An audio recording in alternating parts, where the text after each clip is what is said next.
Olá pessoal, me chamo Isaac Menezes e este vídeo é parte da nota da disciplina de Histologia e Embriologia.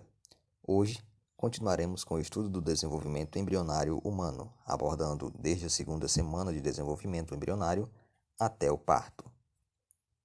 Segunda semana de desenvolvimento embrionário. A implantação do blastocisto continua e durante o período correspondente à segunda semana de desenvolvimento embrionário, a implantação é concluída. Neste meio tempo, é formado o disco embrionário bilaminar, composto por duas camadas, o epiblasto e o hipoblasto, responsáveis por originar os tecidos e órgãos do novo ser que está a caminho. O sinciciotropoblasto produz enzimas que promovem a apoptose das células endometriais, fazendo com que ele penetre mais profundamente e estabeleça-se de fato a gravidez. Ao passo que este tecido avança em sua implantação, a gonadotrofina coriônica humana, HCG, é formada, podendo ser identificada por meio de testes de gravidez. Outras estruturas importantes se formam durante a segunda semana de desenvolvimento embrionário, dentre estas, a cavidade exocelômica, o âmnio e o saco vitelino primário.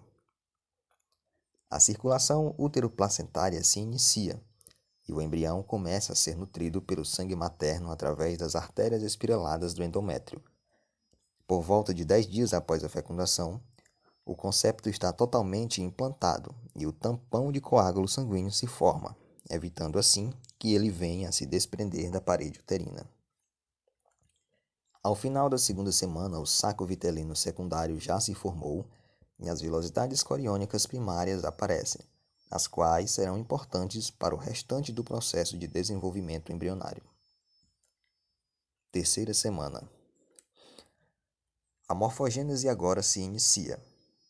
O disco embrionário bilaminar converte-se em um disco com 3 lâminas de células, o ectoderma, o mesoderma e o endoderma, cada um formando partes específicas do corpo do embrião posteriormente.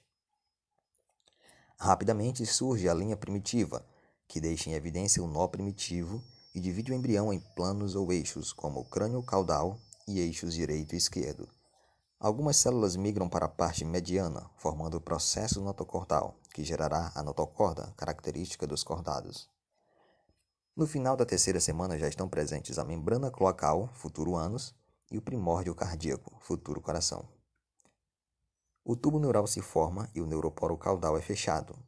A placa neural é o precursor do sistema nervoso central, enquanto o tubo neural origina as vesículas cerebrais e da medula. Este processo é denominado neurulação. A formação dos somitos e do mesoderma e celomas intraembrionários e o aparecimento do alantoide ocorrem por volta deste período, juntamente aos eventos já citados. Quarta semana.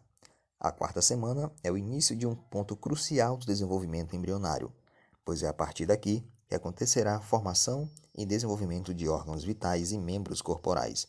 Portanto, toda a atenção deve ser voltada para este período.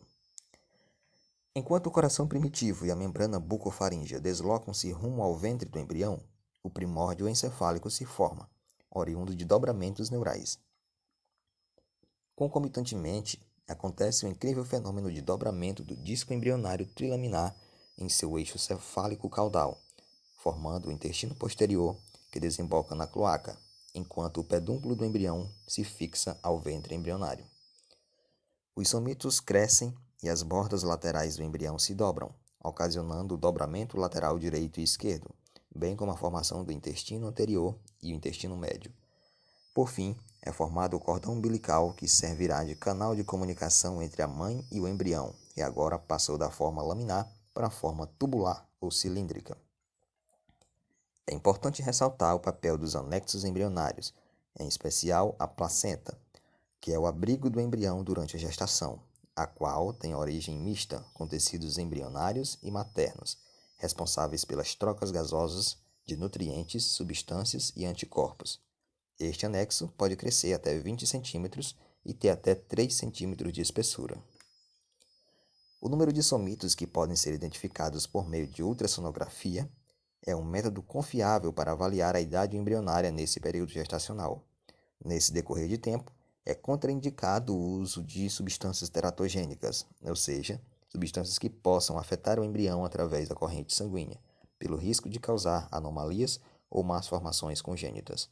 Dentre algumas substâncias teratogênicas estão o álcool, cocaína e entre outros entorpecentes e medicamentos.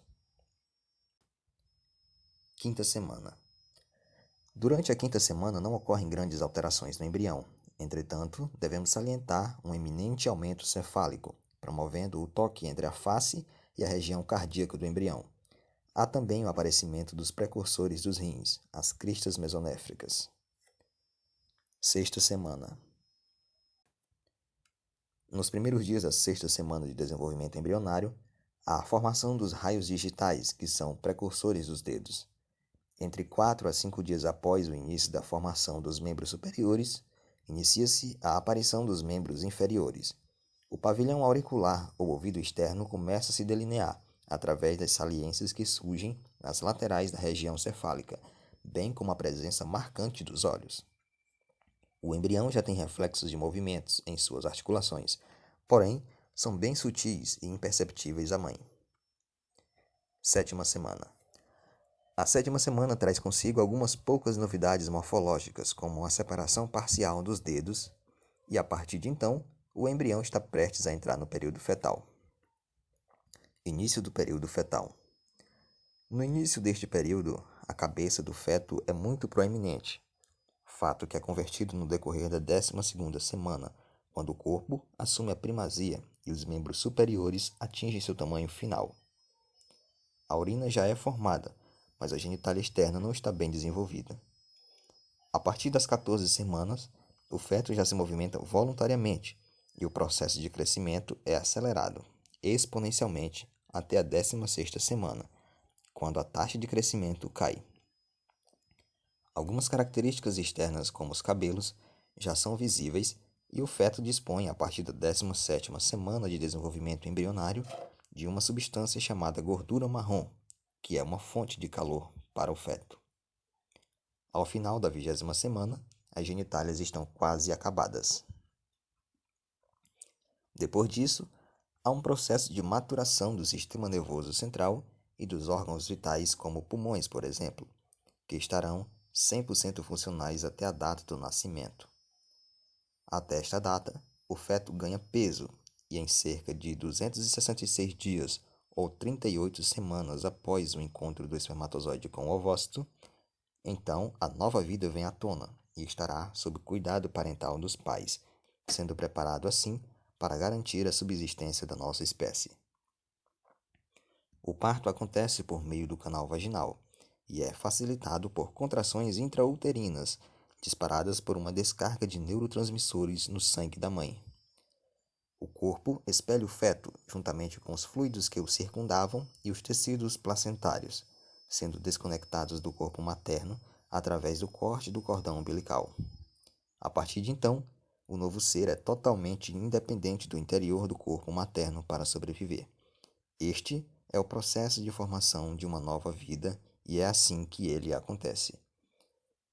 Meu nome é Isaac Menezes, eu espero que você tenha gostado desse vídeo e que você possa ter aprendido sobre o desenvolvimento embrionário durante o decorrer desta disciplina. Muito obrigado e até a próxima.